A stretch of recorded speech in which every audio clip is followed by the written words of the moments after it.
Assalamualaikum warahmatullahi wabarakatuh. Subhanallah wa bihamdih adada khalqih wa ridha nafsih wa zinata arshih wa midada kalimatih.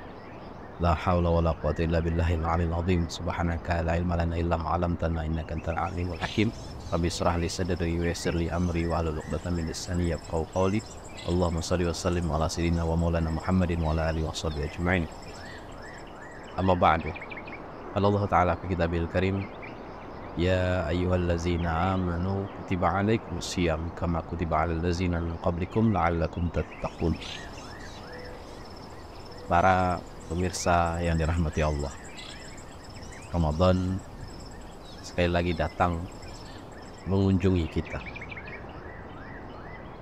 Sejak diwajibkannya pertama kali sampailah hari ini telah berlangsung setiap tahun. 11 bulan berputar menjauh, kemudian mendatangi kita lagi Ramadan ini, memberi kita kesempatan untuk senantiasa berlatih, berriyadhah, dengan tujuan la'allakum tattaqun, dengan tujuan agar kita semua menjadi orang-orang yang keadaan ketakwaan itu dilatih selama kita berpuasa. Perut yang lapar, perut yang kosong, menegakkan panca indera kita. Mata yang menjadi lebih awas,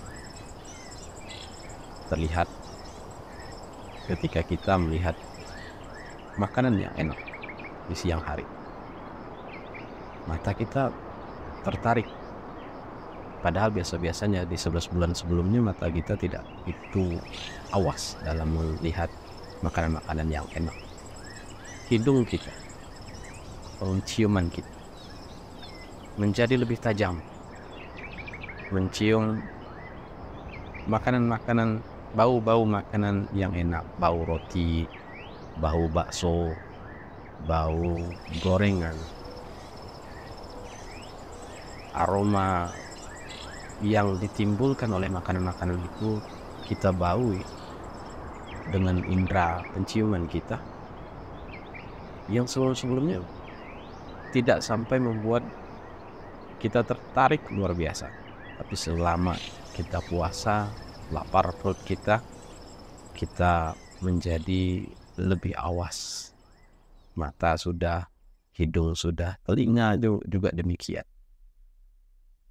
Dan banyak lagi hal yang lain. Tapi yang lebih penting dari itu semua adalah hati yang dihidupkan selama bulan Ramadan. Baik dengan cara panca indera kita lebih tajam, atau juga dengan cara banyak-banyak beribadah kepada Allah. Malam, siang kita puasa, malam kita beribadah, dan kemudian kita seling hidup kita dengan senantiasa membaca Quran. Hati kita menjadi lebih terdidik, karena hati yang hidup itu membuat sinyalnya tersambung kepada Allah Subhanahu wa Ta'ala. Kalau sudah tersambung kepada Allah Subhanahu wa Ta'ala, maka ud'ani, kata Allah, istajib lakum, berdoalah kepadaku maka akan kabul. Suatu saat dalam kitab Nasaihul Ibad, Syekh Nawawi Al-Bantani menulis kisah tentang Ibrahim bin Adham. Dia masuk ke satu kota bernama Basrah dan menuju ke pasar, karena Ibrahim bin Adham ini seorang ulama yang terkenal. Dia sebelumnya adalah raja di Khurasan, kemudian menjadi ulama. melepaskan kedudukannya, kemudian dia menyebarkan agama Islam, meningkatkan kerohaniannya.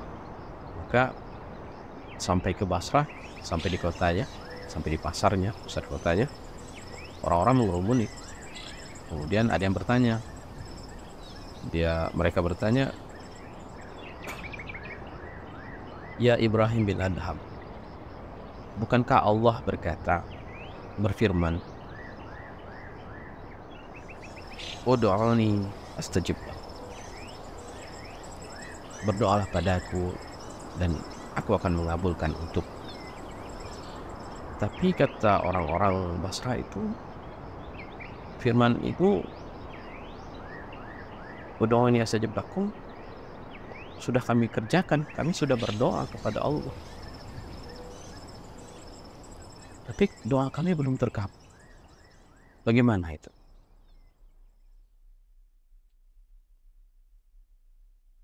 Allah belum mengabulkan doa kami. Jadi bagaimana? Tanya mereka kepada Ibrahim bin Adham.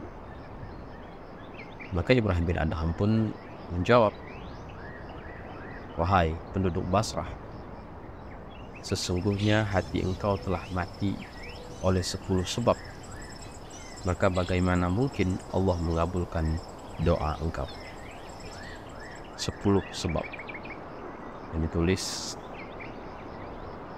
dalam kitab Nasail Ibad oleh Syekh Nawawi Al-Bantani dari perkataan Ibrahim bin Adham. 10 sebab itu. Jadi penyebab hati mati itu yang pertama, araftumullah walam tu'addu qahu. Yakni pertama, engkau mengenali Allah tetapi tidak menunaikan. Yang kedua, qara'tum kitab Allah, engkau membaca kitab Allah, walam ta'malu bih, tapi tidak mempraktikkan isinya.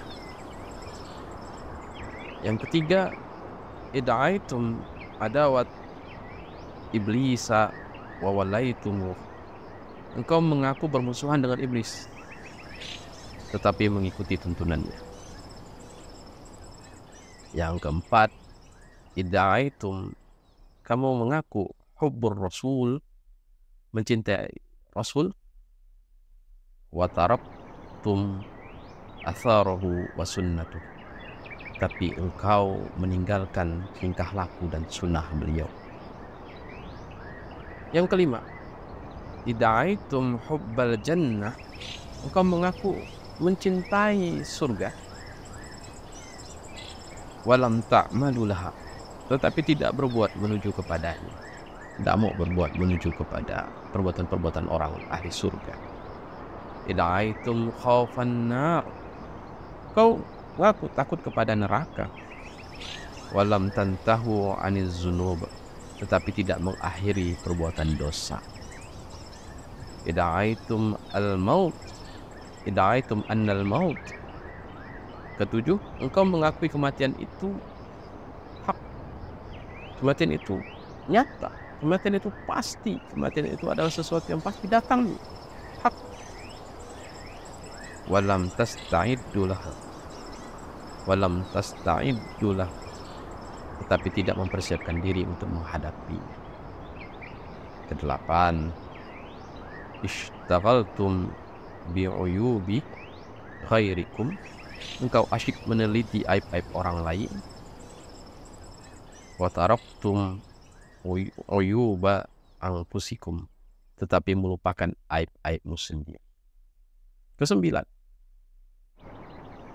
ta'kuluna rizqallah, engkau makan rezeki Allah, wala tashkuruna, tetapi tidak bersyukur kepadanya. Dan yang ke-10, pungkas Ibrahim bin Adham, tadfinuna mautakum wala ta'biruna bihim. 10, engkau menguburkan orang-orang, maksudnya orang-orang yang sudah meninggal, tetapi tidak mengambil pelajaran dari peristiwa kematian itu. Peristiwa orang meninggal dan kemudian kita kuburkan, kita antar mayatnya ke liang kubur, tapi kita tidak belajar dari kematian orang yang kita antar. Perbuatan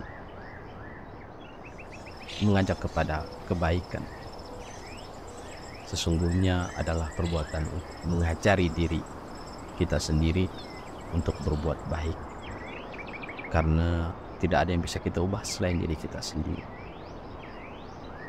Kita hanya bergerak sesuai dengan irama yang cocok bagi kita. Maka mudah-mudahan tausiah ini bermanfaat bagi diri saya sendiri, dan semoga juga bermanfaat bagi hadirin sekalian, cocok dengan penghidupan kita semua, dan menjadi langkah awal untuk kita berbuat baik. Ramadan ini mudah-mudahan sejarah dalam hidup kita untuk menjadi lebih baik dari sebelum-sebelumnya. Assalamualaikum warahmatullahi wabarakatuh.